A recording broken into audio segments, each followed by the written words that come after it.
Today I'll be completing the construction of some minor deck structures. The largest of the three is the Pom-Pom stand. This component requires modifications. There I'll be following the advice from the HMS Hood Association. Essentially, this pedestal is incorrectly shaped. It needs to be made more boxy. In addition to the Pom-Pom stand, I'll also be constructing the aft engine room vents. These are both replaced with photo-etched. The forward vent is correctly shaped, however the aft vent is incorrectly shaped. It has a small overhang on its roof that should not be present. So, after I have constructed this vent, I will file off that overhang. To start, I will construct and modify the Pom-Pom stand. Since this pedestal that the platform sits on top of is completely the wrong shape, I actually don't need to use it, but I have decided that I will use it, mostly to help me with positioning the stand on the deck. To that end, I will build and fully construct the stand as indicated in the manual. I'll then clad it in sections of styrene stock to get it into the shape that the HMS Hood Association recommends. Since I want to use this pedestal that comes with the kit to help position things, it makes sense that I leave these plastic struts connected to the platform while I install the pedestal. These plastic struts are of course going to be removed. They're the wrong shape, and ultimately I'll look into replacing them with photo-etched. At this point I'm simply keeping them to help me with positioning the pedestal. There aren't any other plastic moldings that will help me to do that. To prepare the pedestal itself, I do the absolute minimum required. I'm just trying to make sure that the faces are nice and smooth so that they make good contact with each other. The sides of the pedestal are glued together with extra thin plastic cement, and then the pedestal is positioned on the platform and glued to the platform with more extra thin plastic cement. I do also position the platform on the deck just to make sure that everything is aligned correctly. Once I'm happy with its position, I move on to cutting off the plastic support struts. They are no longer required. To remove the plastic support struts, I clip them off at their base, then use a bar file to remove the remaining plastic. Next, I'm going to work on removing these hatches on the platform. They simply should not be there. They might need to be replaced with boxes, but I'm not worrying about that at this point. I'm going to build and place boxes at a later stage, probably in the next video or two. Removing these hatches is a bit tricky because it's a fairly constrained space. To remove the majority of the plastic, I use a chisel blade. Once I have it in a fairly good state, I finish it off using a round file. That gets it pretty much perfectly flat, but very rough because the bar file has quite a rough edge to it. So I grip a sheet of 400 grit sandpaper in clamping tweezers and carefully sand the surface smooth. That gets the surface most of the way there. It's not exactly perfect at this point, but it is something that Surfacer will easily resolve at a later stage. Now to do something about the shape of the pedestal itself. The height of this pedestal is 10 millimeters. To create this piece of styrene stock, I just placed two 5mm sections of styrene stock together and then applied extra thin plastic cement to the seam line. I don't have precise dimensions for the structure. The idea is to clad it fairly closely to the dimensions of this provided pedestal. I do have this drawing from the HMS Hood Association which gives me rough dimensions, so I'm trying to copy that as much as possible. This structure, while mostly rectangular, isn't perfectly rectangular. It has one of its corners cut off at quite an oblique angle. Since the sides around that corner are the more complicated sides, I'm going to start with the other sides, the ones that are the two longer sides.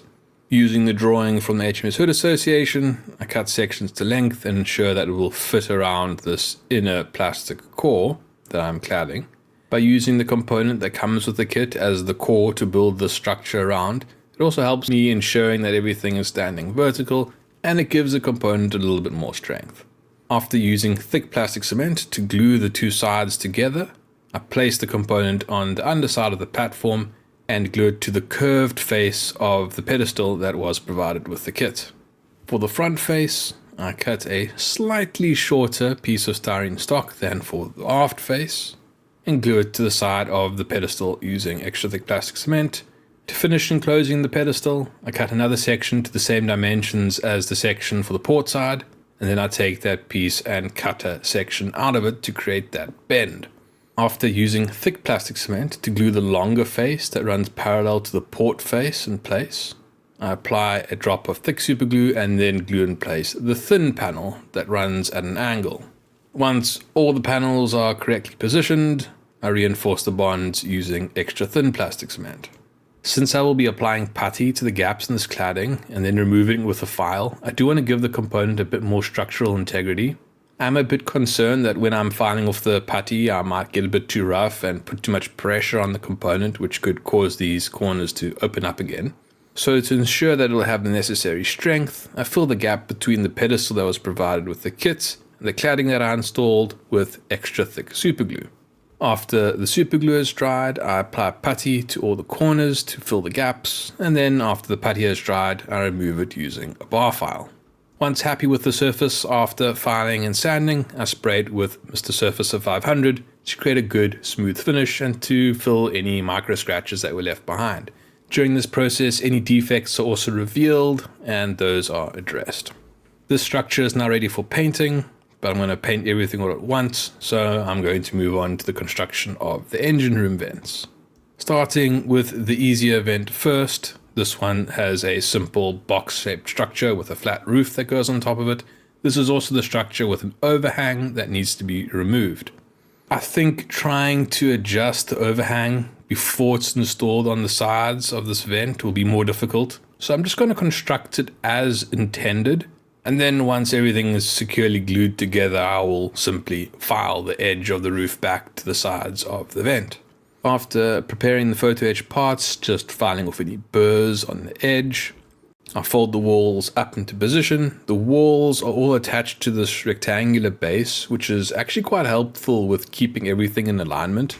I do quite like this way of constructing boxes.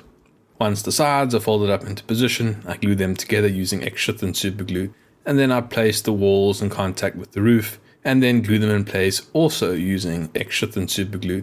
Then from the inside, I reinforce the corners and the attachment to the roof with extra thick super glue and accelerate the drying using super glue accelerator. The walls and the roof are now very well bonded together, so I'm confident that I'm able to remove the excess overhang of the ceiling now. To remove the overhang is very simple. Simply file it back until it's flush with the walls. The problem is that although this is simple, I do run the risk of ripping the roof off of the walls, and if I do that, then there are much finer tolerances for me to reinstall it. So that is something that I want to avoid. To avoid that, I'm careful to file in only one direction, that is to push the roof into the walls, and also do it with the grain of the file so that it isn't too rough. Fortunately, it went off without a hitch, and I managed to keep the roof and all the walls intact throughout the process. Next, I constructed the second vent, the aftmost vent. This one is a bit trickier since there isn't much of an overhang. Effectively, it has the tolerance issue that I was trying to avoid with the previous vent. Since it is a little bit more tricky, I'm going to follow a slightly different process. I start in the same way. I glue the walls together so that I have that box. Then apply a layer of extra thick super glue to the rim at the top of the structure and place the roof in contact. This does mean there is excess glue on the outside of the component, but that's not much of an issue. I can easily remove it with sandpaper and acetone. Once the roof is attached to the walls, I then need to install the hatches.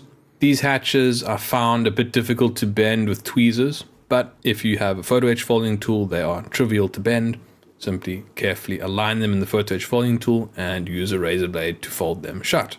To install the hatch onto the roof of the vent, I place extra thick super glue around the edge of the hole using a wire, then place the hatch over the hole. This bond is very weak since there isn't much of a contact area, so through the gap in the underside of the component, I apply extra thin super glue to firmly bond it in place. The process is repeated for the other hatch. One thing to note is that in the photo etch installation guide, they have these hatches incorrectly orientated. They have them running parallel to the openings for the vent. That is incorrect. So I have adjusted that and installed them the correct way around. That is for them to be perpendicular to the opening for the vent. Since these are fairly large continuous pieces of photo etch, I do think it is necessary to prepare them with metal primer before painting. So I give them a thin coat of metal primer that I spray on with an airbrush. That is what this clear liquid is. Once the primer has dried, the vents can be painted in XF53 along with the Pom-Pom stand. Since the vents do not have any surfaces for people to walk on them, there's no need to worry about any other colors. The vents will simply be XF53, nothing else. The Pom-Pom stand will be mostly XF53. The only difference is that it has a platform, and that platform I'm going to paint in XF79. If you read the HMS Hood Association's painting guide for this area of the ship, you'll find out that this is one of those areas where there is a lot of uncertainty as to its color. They suggest it could be either a dark gray or a reddish brown. I have chosen to go with the reddish brown option. I think it is just more visually appealing, but it could be a dark gray just as easily. To represent the reddish brown color, which would have been Cortesine on HMS Hood, I'm using Tamiya XF79. This is where I'm going to end the video. I'm not going to install the Pom-Pom gun now because they are particularly delicate. I'm concerned that if I were to install the Pom-Pom gun on this somewhat top-heavy platform, it might fall over and then the gun might get damaged. So I'll leave it like this. In the next video, I'm going to begin the process of preparing for the installation of these superstructure components that I've been building in the past few videos.